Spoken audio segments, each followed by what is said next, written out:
Details from last night's town council meeting on this episode of Barnstable Today. It's Friday, August 8th, 2014. I'm Sarah Mantle.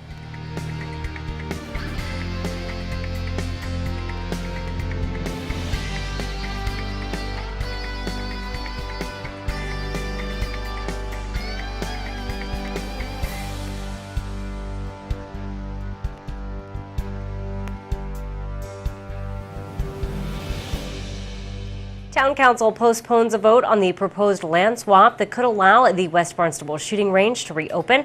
There was some discussion prior to the vote. Assistant Town Manager Mark Ells says the range was closed in December of 2012 due to a lack of proper insurance. So what we did is we began discussions with insurance carriers and found that the existing regulations that were in place with the range at the time needed to be updated to reflect modern safety methods of operation and standards for the operation of the municipal shooting range for us to obtain an insurance policy.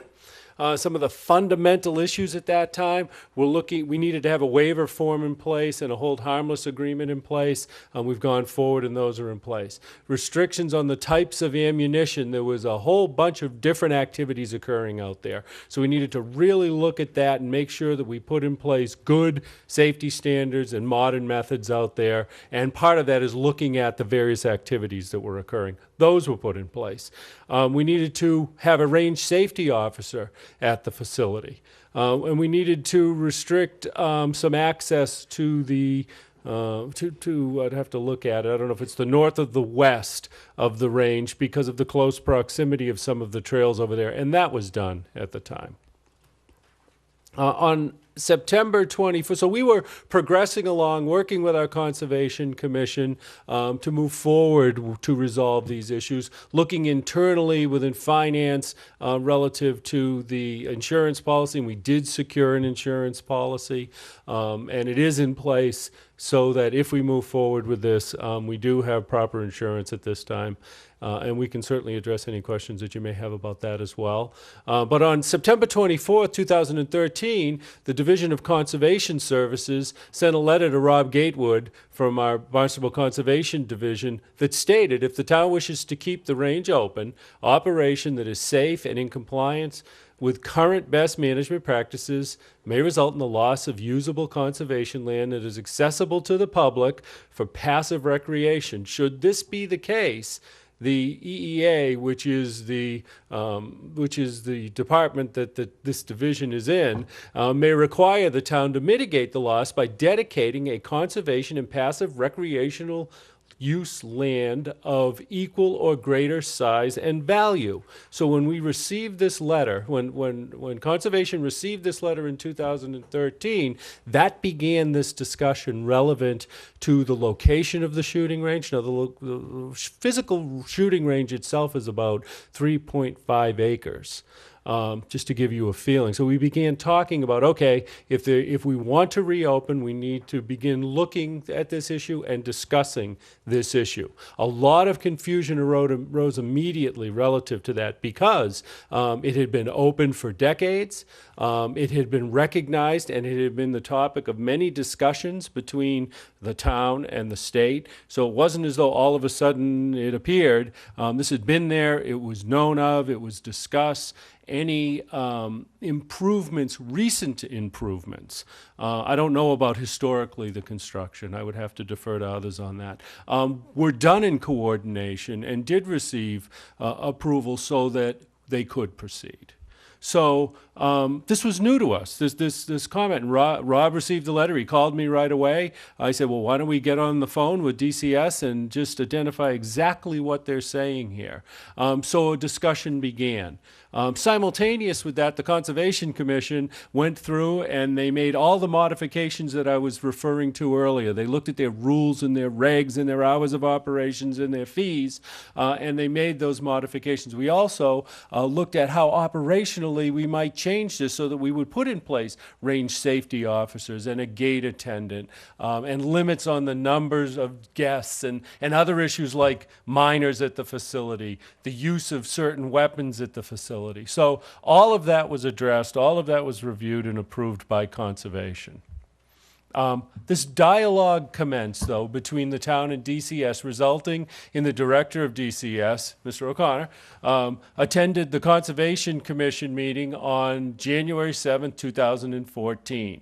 And a discussion followed that meeting. Initially, we went in there and it was presented to us by DCS that you needed to do this land swap approach. I'll use that term because I think people understand what I'm saying, and it's simple enough. But so what we needed to do in this land swap is find another piece of equal size and of similar terrain. I mean, we were looking for something that was upland. It was, one parcel, so that what was being considered to be swapped in making the shooting range a municipal parcel could be replicated to the degree that every parcel is unique, but to the degree that it could be in another piece of property in the town. And this piece of property had to be without restriction.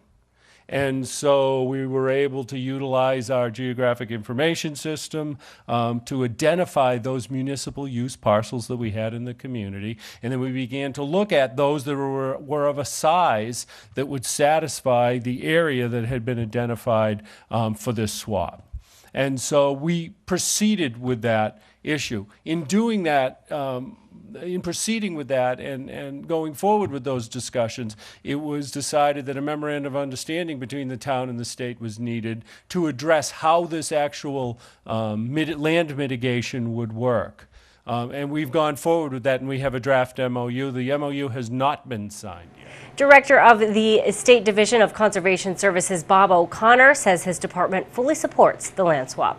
We feel like if the town wants to run the shooting range that's been there for decades, how it began is a little bit cloudy, but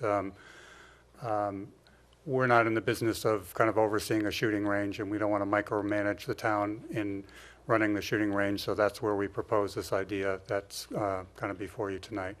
We do feel that the calculation of the 16.3 acres as the impact of the shooting range is a good compromise between something that could be much larger or much smaller. I think it's a good size.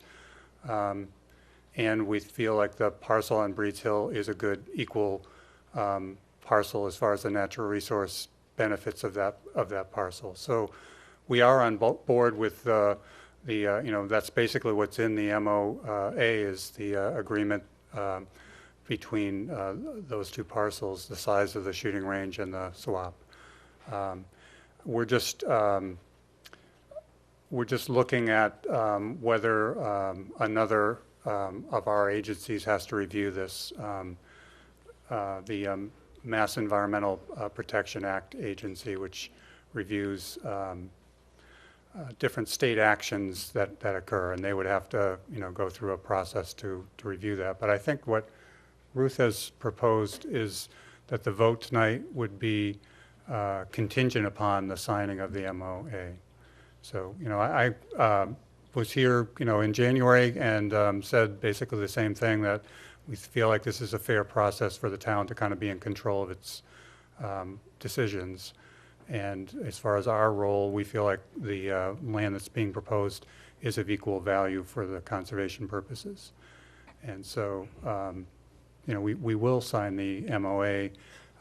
It's just a matter of kind of having this review. Town Councilor Jim Crocker proposed delaying the vote until the MOU between the state and the town is finalized. The council voted 8-3 in favor of postponing the vote. The issue will be taken up during the September 18th Town Council meeting. New Bedford Waste Services, LLC, will handle solid waste disposal from Barnstable. Last night, Council approved a 10-year contract with New Bedford Waste Services. That contract will begin in January 2015. Trash will be transported by truck to a facility in Rochester and converted into fuel briquettes.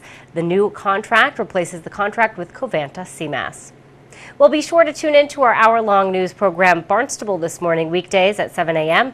On Monday's show, we will chat with Town Manager Tom Lynch, Superintendent of Schools Dr. Mary Schakowsky, and we'll have all the news and information you need. For Barnstable Today, I'm Sarah Mannel.